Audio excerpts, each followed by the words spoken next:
Roy Leonardt, respectfully submitted by Art and Carrie Peavy in collaboration with Terry Leonardt and Dick and Jane Riddle. Art's friendship with Roy began while both worked the second shift in the maintenance department at the downtown Milwaukee post office. He remembers Roy's strong work ethic and willingness to go out of his way to get a job done well and help his coworkers do the same.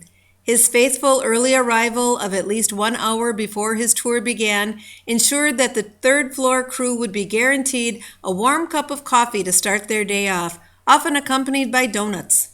Roy cheerfully greeted coworkers in his native New Jersey accent by thanking them for coming in. His diligent operation of the coffee fund guaranteed an ample inventory of supplies. When we were considering a move, Roy convinced us to look at homes in Eagle, which led to the purchase of our current home. The post office provided a commute van, and Art and Roy coordinated rides back and forth to Milwaukee with fellow maintenance mechanics. Roy helped to assimilate us into the Eagle community, as he was very active around town. As their friendship grew, Art and Roy were often together working on projects during their off time, and Roy's wife, Terry, referred to them as being joined at the hip. His emails ended with this encouragement: "Remember to wave a flag today," accompanied by a blinking, waving flag icon. Roy completed 25 years of dedicated service with the U.S. Postal Service. He was generous with his time and skills.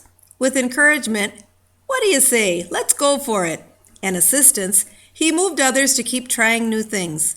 As a member of Eagle Historical Society, he provided many of the photographs used in the newsletter. He also was responsible for time-saving improvements, like using a mail merge for addressing the copies.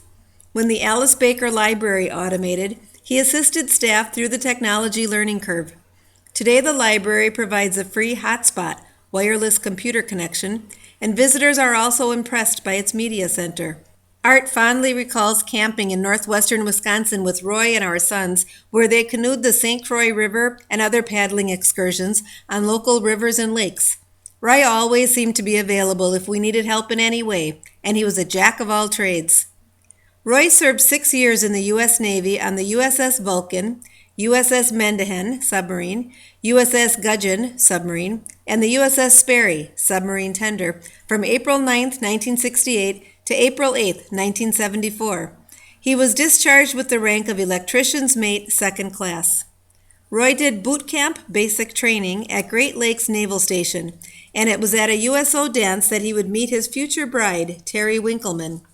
This was during the Vietnam era, and the USO in Milwaukee was very active with the spot off Wisconsin Avenue and a number of dances held throughout the city. Roy and Terry tied the knot in 1970 and eventually moved to Eagle, where they raised their son Steve and daughter Kristen. An associate member of the U.S. Submarine Veterans of World War II, he served as secretary and later as newsletter editor.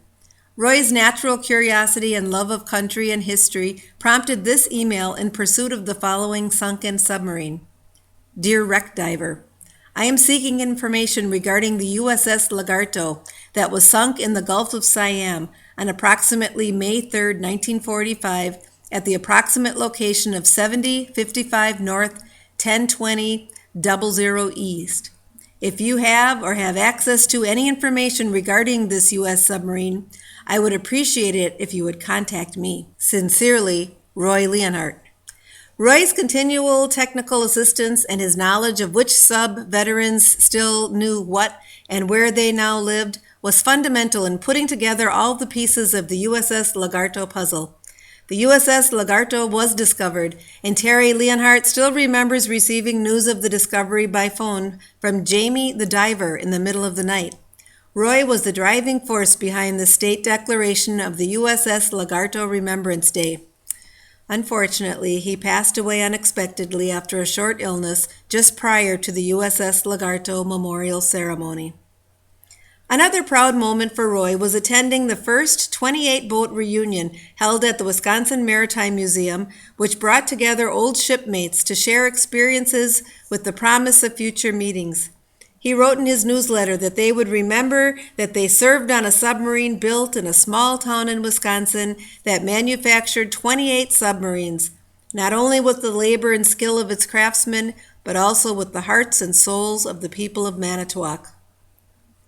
Longtime neighbors Dick and Jane Riddle share these thoughts. We met Roy, Terry, and little Steve when we moved to Eagle in 1980. We immediately formed a lasting friendship. Roy was a neighborly neighbor and often asked us if there was anything he could do to help us. When we had a plumbing or electrical issue, we called Roy. Didn't matter if he was busy, he would stop whatever he was doing and come to help us. He was our computer tutor.